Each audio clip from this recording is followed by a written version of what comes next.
안녕하세요. 크립토노마드입니다. 과연 어디로 방향성을 잡게 될 것인가? 주요 인플레이션 데이터들 발표를 앞두고 증시도 비트코인도 모두 꽤나 그 방향성을 궁금하게 만드는 흐름을 확인해주고 있습니다. 먼저 뉴욕 증시는 인플레이션 데이터 발표를 앞두고 3대 지수 모두 소폭 상승 마감했습니다. CPI와 PPI 모두 예측치 수준 정도로 나와준다라면 그래도 인플레이션 둔화 상황이 확인되는 것이긴 한데 근원 CPI만 하더라도 예측치만 전년 대비 5%이기 때문에 예측 수준으로 나와준다라고 하더라도 여전히 높다, 이런 점에 방점이 찍힐 가능성이 높습니다. 이런 분위기 속에서 연준 인사들 잇따라서 매파적인 목소리를 내고 있다는 점에서 긴축 이슈는 여전히 시장의 부담 요인이라고 바라볼 수 있는 상황입니다. 비트코인 역시 꽤나 예민한 구간에서 상당히 긴장감 넘치는 흐름을 확인해주고 있습니다. 31,000달러 돌파 테스트가 다시금 잘 진행되는 듯 했지만 곧장 저항을 때려 맞은 걸 보면 매도 저항 역시 간단치 않다라는 점을 느낄 수 있는 상황입니다.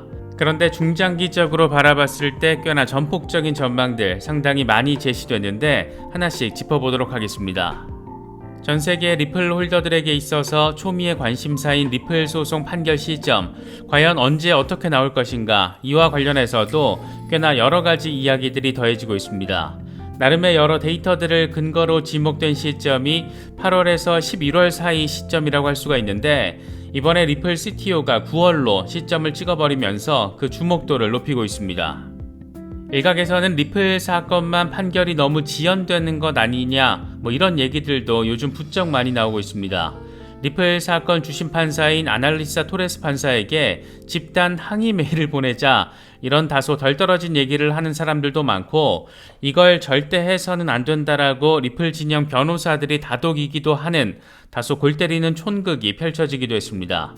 그런데 다른 사건들과 비교를 해봐도 리플 사건이 특별히 판결이 지연되거나 하지는 않는 것으로 나타났습니다.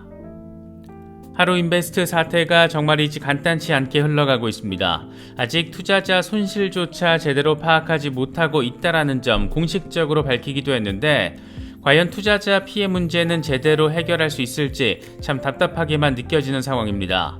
그래서 이런 걸 바라보고 있자라면 크립토 커스터디가 참 어려운 부분으로 느껴지기도 합니다. 높은 이자율 생각해서 특정 업체에 맡기자니 불안감이 생길 법한 상황, 잊을만 하면 한 번씩 벌어지고 있고 그렇다라고 중앙화 거래소에 그냥 놔두자니 FTX 사태 같은 일 또 벌어질까 걱정되기도 하고 그래서 최근 들어서 셀프 커스터디 또는 탈중앙화 거래소에 대한 관심이 커진 것은 어쩌면 당연한 것인지도 모르겠습니다. 크립토 자산에 대한 리스크 관리를 어떻게 할지는 개개인의 관점에 따라서 전략이 달라질 수밖에 없을 텐데 개인적으로는 그래도 일부 물량은 내가 직접 내 금고에 보관하면서 리스크를 분산 관리하는 게 조금은 더 속편한 방식이 아닌가 생각하고 있습니다. 그래서 저는 디센트 월렛에 일부를 보관하고 있는데 콜드 월렛에 관심이 있으신 분들은 저희 채널과 파트너십을 맺고 있는 디센트 월렛을 특별 할인 가격에 구매하실 수 있습니다. 특정 거래소나 코인 이체 등과 관련해서는 디센트 고객센터를 통해서 확인하실 수 있습니다. 간혹 콜드 월렛은 100% 안전하냐 이런 질문을 하는 경우가 있는데 미국의 은행들도 하루아침에 파산하는 시대에 어떤 투자 영역과 관련해서 100% 안전성을 기대한다는 것은 그 자체가 지나친 욕심이 아닐까 생각되기도 합니다. 자산 관리를 고민하시는 분들이라면 콜드 월렛이든 탈중앙화 거래소든 아니면 다른 뭐가 됐든 충분히 공부하시고 판단하시면 될 것 같습니다. 그럼 이번 영상 시작하겠습니다.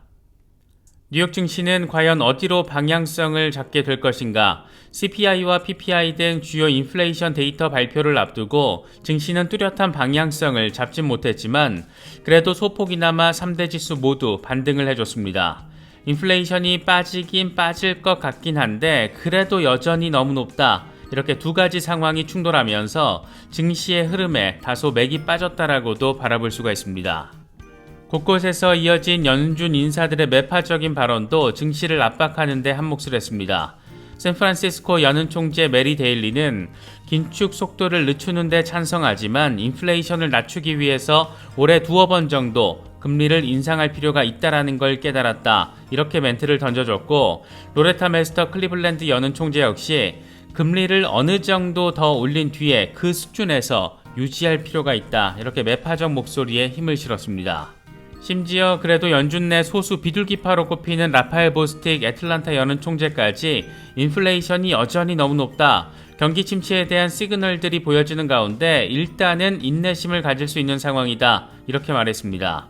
리플 이사회 멤버 출신의 마이클 바 연준 부의장도 우리의 통화 정책이 많은 진전을 이뤘지만 여전히 해야 할 일들이 조금 더 남아있다. 이렇게 말하면서 나름의 긴축 의지를 내보였습니다. 한쪽에서는 돈을 찍어내며 부채 경제 시스템을 더 견고하게 구축을 하고 있고 다른 한쪽에서는 인플레이션 타령하면서 금리 인상 말고는 할 줄 아는 게 없고 이 세계 최강 미국의 통화 재정 정책의 단면이 참 심플하게 펼쳐지고 있는 것 같습니다.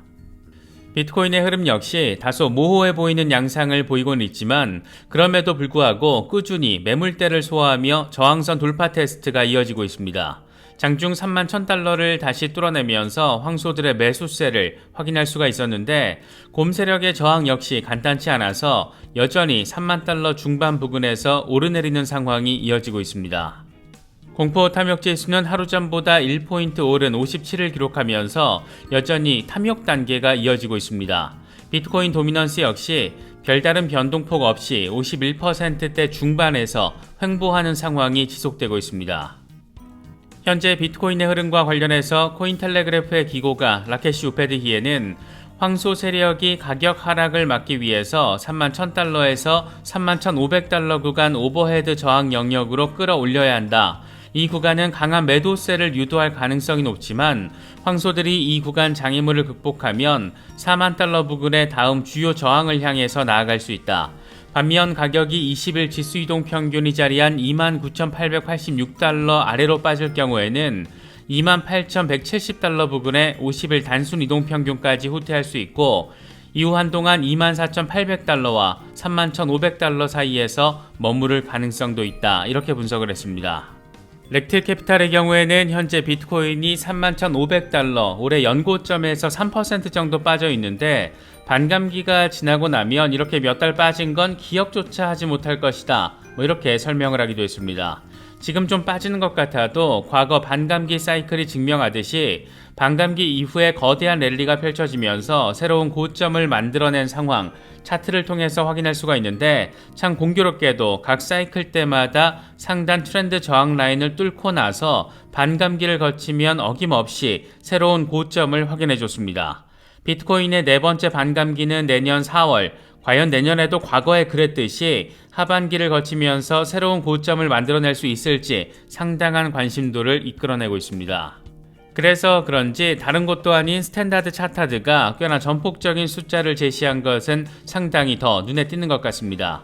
스탠다드 차타드 소속 디지털 자산 리서치 책임자 제프 캔드릭은 보고서를 통해서 비트코인은 올해 5만 달러를 회복하고 내년에는 최대 12만 달러를 기록할 것이다. 이렇게 전망을 했습니다. 그러면서 채굴 수익성이 늘어나면 채굴자들은 현금 흐름을 유지하면서 비트코인을 비교적 적게 매도해도 된다. 따라서 매도 물량은 더 줄어들고 이로 인해서 비트코인 가격은 더 상승할 수 있을 것이다 라고 설명했습니다. 이 양반은 지난 4월에도 아직 시장에 불확실성이 남아있긴 하지만 비트코인이 내년 말까지 10만 달러까지 가는 길이 뚜렷해지고 있다. 크립토 윈터는 끝났다. 이렇게 진단하기도 했습니다.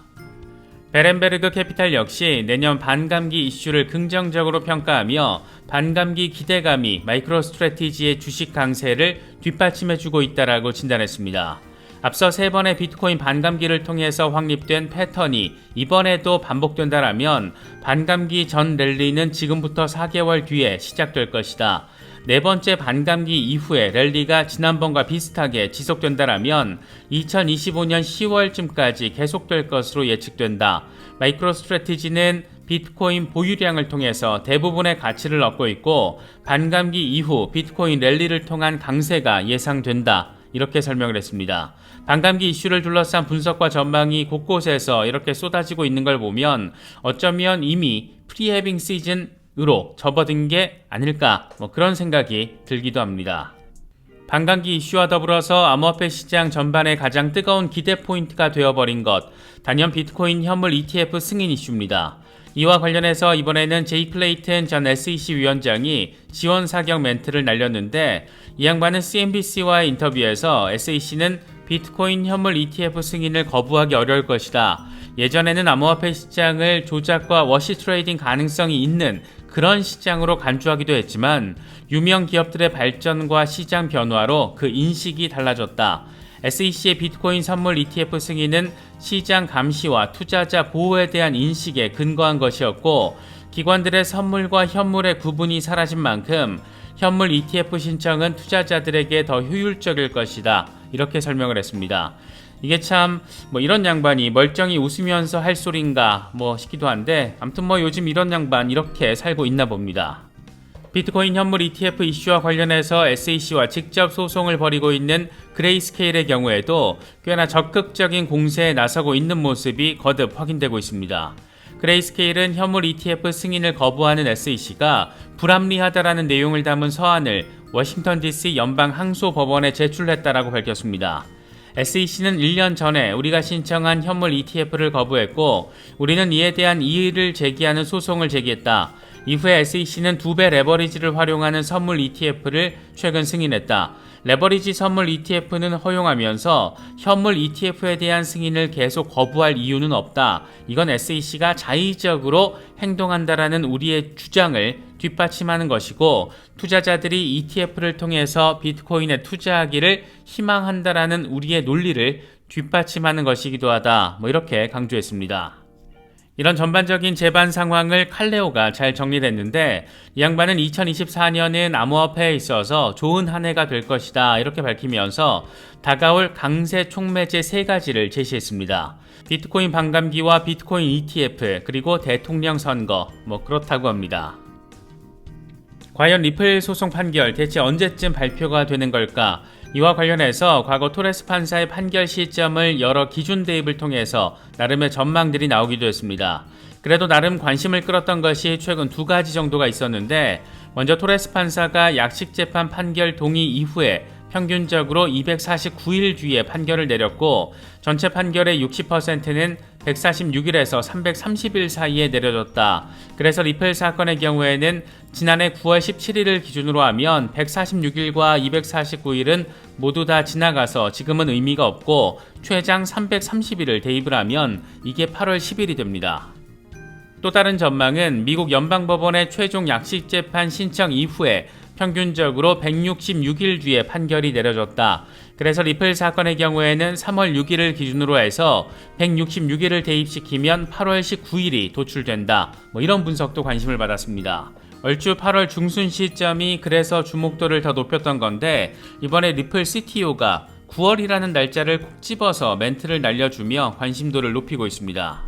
데이비 슈왈츠는 무언가 기다린다라는 것은 성가신 일이고, 우리 모두 약식재판 판결이 가능한 빨리 내려지기를 바라고 있지만 적어도 9월 말까지는 어떤 것도 잘못되었거나 비상식적이거나 이상하다라고 생각하지 않을 것이다. 이렇게 멘트를 제시했습니다.